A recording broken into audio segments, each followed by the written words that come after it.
What is up, Flick fans, and welcome back to my channel. Today we are reviewing the brand new movie, A Dog's Purpose. I mean A Dog's Way Home. I mean A Dog's Journey.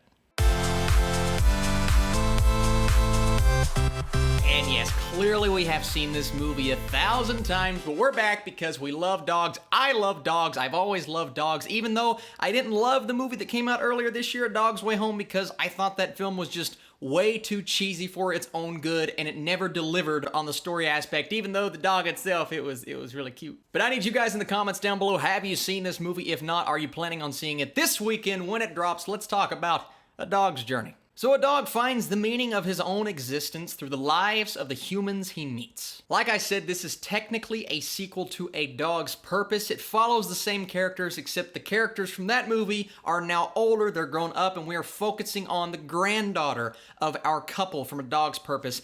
I wasn't the biggest fan of A Dog's Purpose as well. Once again, I know it seems like I hate dogs because I don't like these movies. I just don't like the movies themselves. And I was very worried going into this because I had seen the trailer, which basically shows you the entire movie. Listen, just giving you guys a warning. If you haven't seen the trailer, don't watch it because it shows the whole movie. And I figured it did, and then I saw the film and I said, yep, shows us the whole film, but we're not in it for the plot, we're not in it for the characters, we're in it for the dog and how the story makes us feel, how emotional we are walking away. And I will say, this movie, better than any of the other movies in this vein, showcases the emotion in a good way. It showcases it well, and I actually thought this movie was fairly eloquently directed, which is something I can't say about the other movies in this dog universe? D-U? D-C-U? D-C-E-U? DC universe? Dog can eat underwear.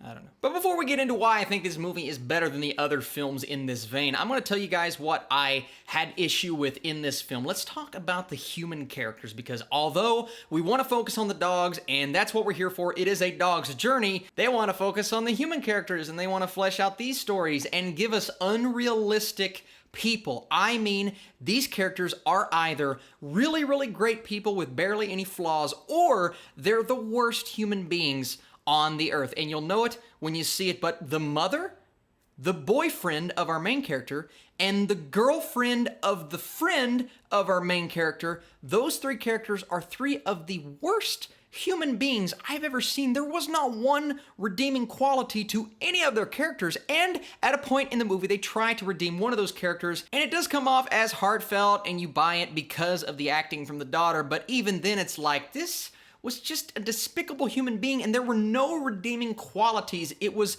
to the point to where it was completely unrealistic, and that's the thing about the movies like this. It never gives us those really good main characters or those really good side characters.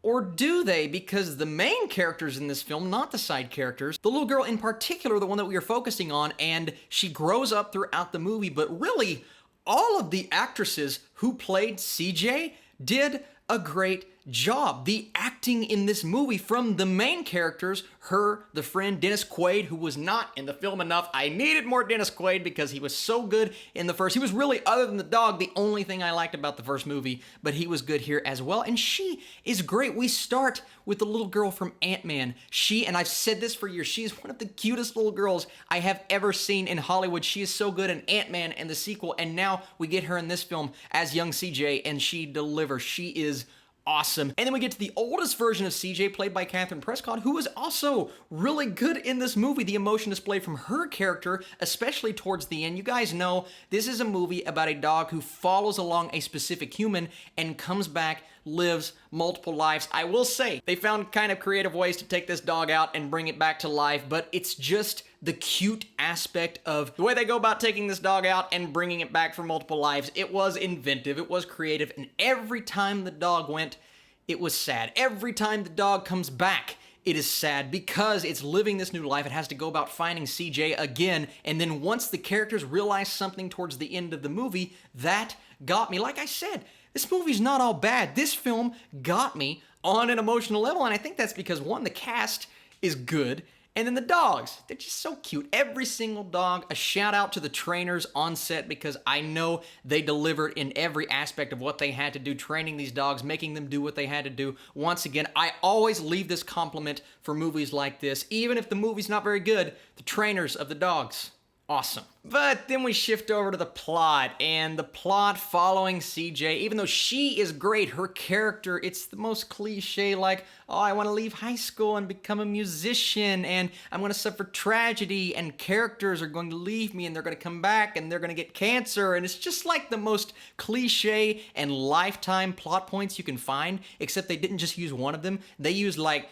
everyone, and they stuffed them all in this movie. This girl's had a tragic life. And I understand that some people, they have really tragic lives, and the dogs can come in, give them a companion, and really save them. That story in itself is great. It's just the way that this one was executed, the dialogue, some of the cheesy one-liners, the way that certain characters look at each other, it just didn't feel right to me. It felt a bit off-putting. And even though I think the direction was competent, it could have definitely been better. It's just like it's a really bad movie and a bad plot disguised by like an overlay of really cute dogs and a bunch of emotion, and you don't want to look at what's inside. You just want to pet the dogs. Also, if somebody calls you, don't hit reject. Let it go to voicemail, because to me, if I'm calling twice and the first time it rings one time and the second time it rings 3 times, I'm going to know you hit reject. Just let it go to voicemail. Then you have Josh Gad, who I love, and as a voiceover dog person in these movies, he is the best there is. He is his voice is just smooth and lovable, and that's why he plays all of the dogs in this movie.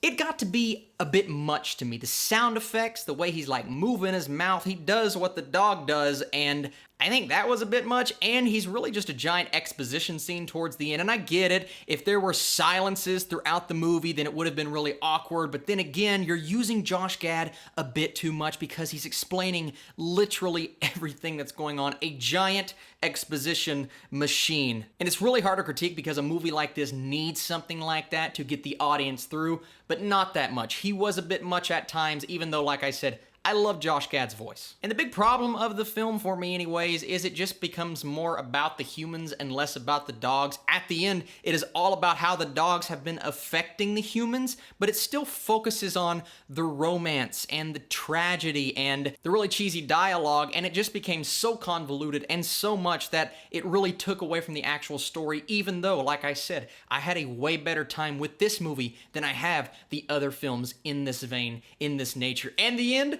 completely ridiculous, but it was cute and it was emotional. And I will admit, even though it's trying to be emotionally manipulative, oh look, dogs on screen, really bad movie, but dogs on screen and it's cute, kind of worked. You guys know what I always say, if a movie does what it intends to do, then it does its job. Even though I don't think this film is great, which is why I'm not going very high with my score, I'm giving it a significantly better score than I have given the other few movies in this universe, if you will, and that is a 58% for A Dog's Journey, very close to a 3 out of 5, and it is a movie that I would recommend, especially if you love cheesy films like this, if you're a big fan of Lifetime movies, if you love dogs, you're going to see this movie, you'll want to see this movie, and I have to say, if you've liked the other ones, then I think you'll love this. If you haven't liked the other ones, give this one a chance. You may find more out of it than even I did.